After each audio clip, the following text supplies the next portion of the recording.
Persiapan pembangkang. Persiapan pembangkang saya tak tahu. Persiapan Pakatan Rakyat saya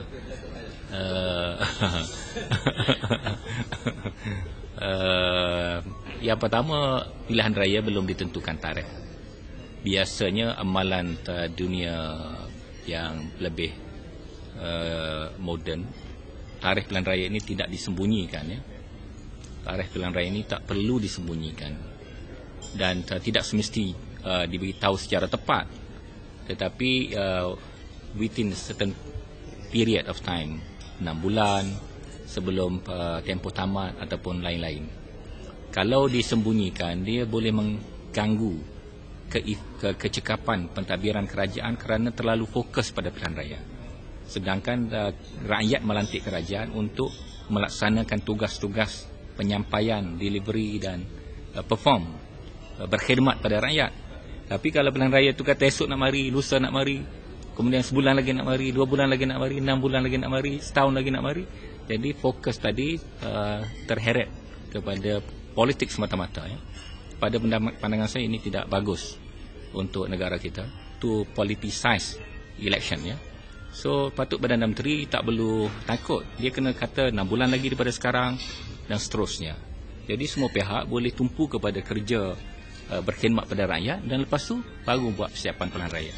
Kalau saya sebagai exco hari-hari kerja siap pilihan raya, so bila masa saya nak bangunkan Tunjung, bila masa saya nak jaga anak syarikat, bila masa saya nak tambah kewangan negara, walau bagaimanapun saya ambil kesempatan ni, saya mencadangkan kepada Pakatan Rakyat, ini cadangan saya sendiri.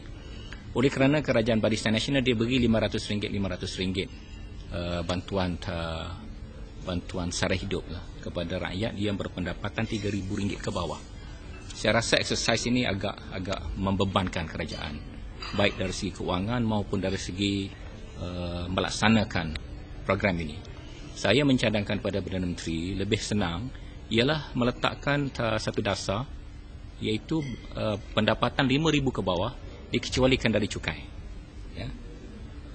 Dan ini boleh dinikmati oleh semua pihak.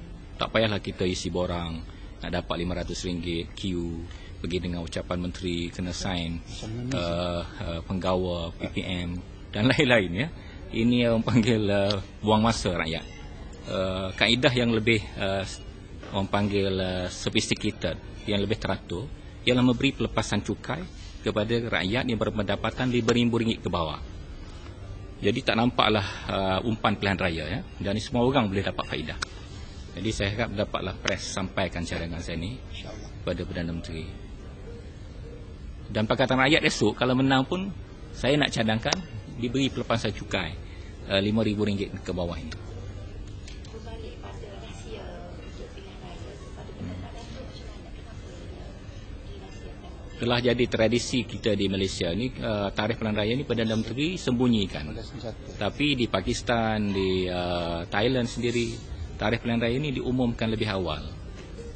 Dan saya rasa sudah sampai masanya kita meningkatkan kita punya amalan tadilah.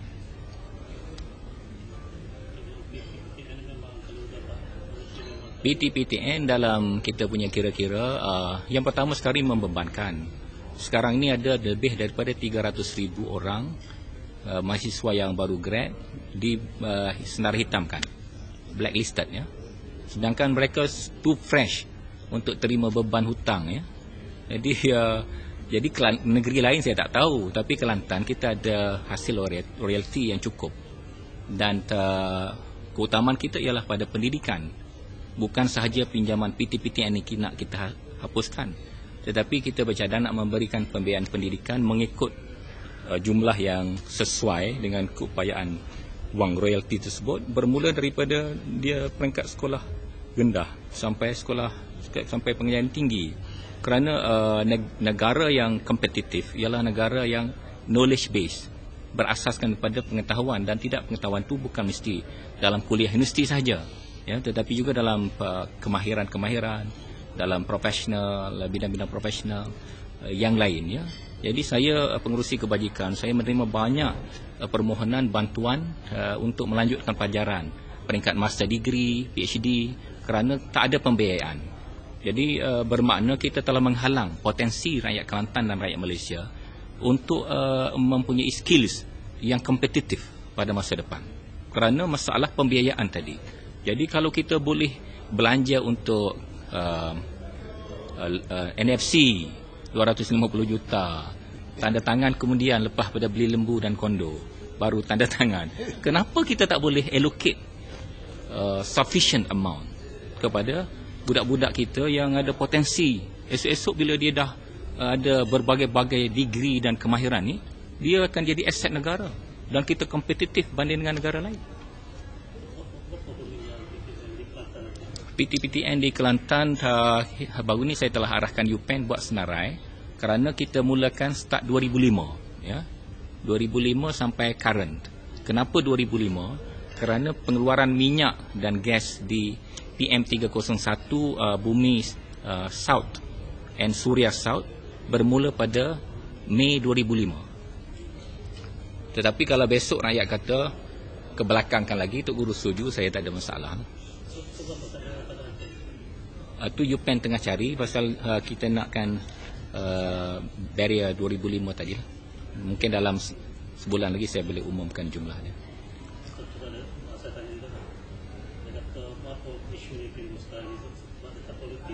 Lama dah saya umum ni dah, saya rasa 5-6 bulan lepas lagi. Cuma surat khabar tak ambil. Jadi saya kena ulang 2-3 kali. Jadi saya sendiri dah mula-mula kaji isu ni, saya tengok duit cukup. PTPN masalah. Jadi kenapa kita tak berikan? Dan duit ni duit rakyat, bukan duit saya. Duit royalty ni cukup untuk kita membiayai. Dan 6 bulan lepas saya dah ceramah kata dah. Saya rasa dalam forum di Balai Islam, forum dengan bloggers, saya dah sebut. Tapi kerana press tak rasa penting kan? Jadi tak ada siapa carry. Saya ulang lagi lah. Alhamdulillah lah sekarang orang dah boleh terima. Sama dengan cadangan pembukaan aset NFC. Saya buat kenyataan akhbar sebulan setengah yang lepas to freeze the aset NFC. Hanya keluar dalam beberapa blok kecil sajalah. Tapi hari ini Perdana Menteri ambil cadangan tu. Jadi sepatut dia bayar royalty lah. Sebenarnya cadangan ini bukan baru dan bukan pelik, bukan kerana saya pandai. Tetapi cadangan ini sudah ada dalam recommendation. Bila tabung haji melabur dengan yang nyanyikan lagu Ahmadi Hassan dulu ya, yang sekarang masih dalam pembicaraan mahkamah, di mana wang tabung haji telah dilaburkan dalam dia panggil forex ya, untuk tukaran wang asing. Jadi dalam recommendation itu sudah dicadangkan supaya harta Ahmadi Hassan ini dibekukan kerana masa itu ada list tanah-tanah dia di Langkawi dan di luar negara. Jadi saya hanya adopt cadangan itu untuk NFC. Dan sepatutnya Perdana Menteri bertindak bukan kerana terlalu lambat ya. Kerana terlalu lambat. Dah sebulan lebih cadangan itu diberikan, 2 hari lepas baru Perdana Menteri umumkan. Patutnya bertindak lebih cepat ya.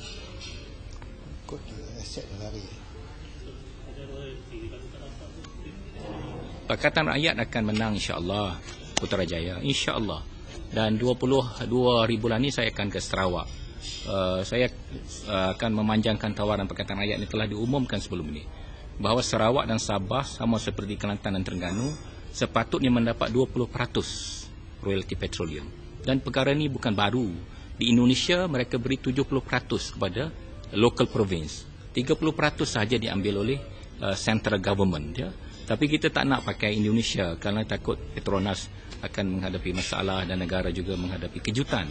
20% tadi viable dan workable ya. Jadi kalau Sabah dapat 20%, Sarawak dapat 20%, Terengganu dapat 20%, Kelantan dapat 20%, so majulah negeri kita. Kalau tidak akan adalah panggil gap di antara wilayah. Sedangkan Perdana Menteri kata reformasi ialah mendekatkan gap, jurang antara wilayah-wilayah. Kalau tidak, Kelantan nak buat lebuh raya kena minta sedekah. Nak buat port tak boleh, tak ada duit. Nak buat airport international, tak boleh. Nak buat tu tak boleh, nak buat ni tak boleh. Sedangkan kita dah merdeka sama dengan Selangor, dengan Melaka, dengan Johor. Kenapa kita harus ditinggalkan? Jadi semangat kesaksamaan ini saya rasa akan jadi tema utama Pakatan Rakyat di seluruh negara pada pilihan raya akan datang.